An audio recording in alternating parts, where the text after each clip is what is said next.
പ്രത്യാശയോടെ തന്നെ കാത്തിരിക്കുന്നവർക്ക് ദൈവം ഉത്തരം നൽകാതെ പോകില്ല എന്ന ഉറപ്പാണ് ക്രിസ്തുമസ്.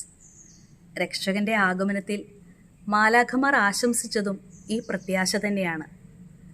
പ്രത്യാശയുടെ പൊൻകിരണം തൂകി ഈശോ നമ്മുടെ ഹൃദയങ്ങളിലേക്ക് എഴുന്നള്ളി വരുമ്പോൾ നാമും ഈശോയിലേക്ക് വഴികാട്ടുന്ന പൊൻതാരകങ്ങളായി മാറും. ആട്ടിടയന്മാരെ ഈശോയുടെ സന്നിധിയിലേക്ക് നയിച്ചത് നക്ഷത്രങ്ങളാണ്. നമുക്കും തിളങ്ങുന്ന നക്ഷത്രങ്ങളായി മാറാം. നമ്മുടെ സഹോദരങ്ങൾക്കിടയിലെ, നമ്മുടെ ശുശ്രൂഷാവേദികളിലെ, നമ്മുടെ കൂട്ടുകാർക്കിടയിലെ നക്ഷത്രങ്ങളായി നമുക്ക് പ്രശോഭിക്കാം. ഈശോ മിശിഹായുടെ തിരുജനനത്തിൻ്റെ മഹാജൂബിലി ആഘോഷിക്കുന്ന ഈ വേളയിൽ എല്ലാവർക്കും ക്രിസ്തുമസിൻ്റെ മംഗളങ്ങൾ ആശംസിക്കുന്നു. ഒപ്പം പുതുവത്സരത്തിൻ്റെയും.